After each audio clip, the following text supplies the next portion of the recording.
The universality of sin and justification through faith. 1. So what advantage does the Jew have? Or what is the benefit of circumcision? 2. Considerable in every way. First, they were entrusted with the very words of God. 3. What then? If some were unfaithful, will their unfaithfulness nullify God's faithfulness? 4. Absolutely not. Let God be true, even though everyone is a liar, as it is written, that you may be justified in your words and triumph when you judge. 5. But if our unrighteousness highlights God's righteousness, what are we to say? I am using a human argument. Is God unrighteous to inflict wrath? 6. Absolutely not. Otherwise, how will God judge the world? 7. But if by my lie God's truth abounds to his glory, why am I also still being judged as a sinner? 8. And why not say, just as some people slanderously claim we say, let us do what is evil so that good may come? Their condemnation is deserved. 9. What then? Are we any better off? Not at all, for we have already charged that both Jews and Greeks are all under sin. 10. As it is written, there is no one righteous, not even one.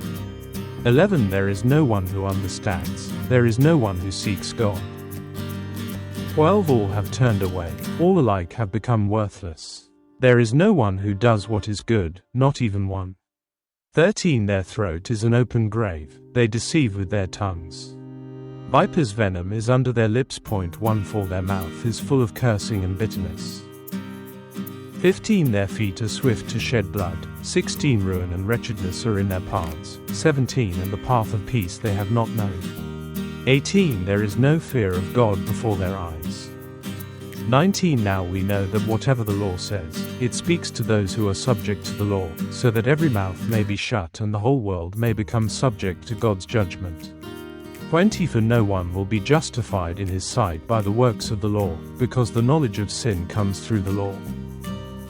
21. But now, apart from the law, the righteousness of God has been revealed, attested by the law and the prophets. 22. The righteousness of God is through faith in Jesus Christ to all who believe, since there is no distinction. 23. For all have sinned and fall short of the glory of God. 24. They are justified freely by his grace through the redemption that is in Christ Jesus. 25. God presented him as the mercy seater by his blood, through faith, to demonstrate his righteousness, because in his restraint God passed over the sins previously committed. 26. God presented him to demonstrate his righteousness at the present time, so that he would be just and justify the one who has faith in Jesus. 27. Where, then, is boasting? It is excluded. By what kind of law? By one of works? No, on the contrary, by a law of faith. 28. For we conclude that a person is justified by faith apart from the works of the law. 29. Or is God the God of Jews only? Is he not the God of Gentiles too? Yes, of Gentiles too. 30. Since there is one God who will justify the circumcised by faith and the uncircumcised through faith. 31. Do we then nullify the law through faith?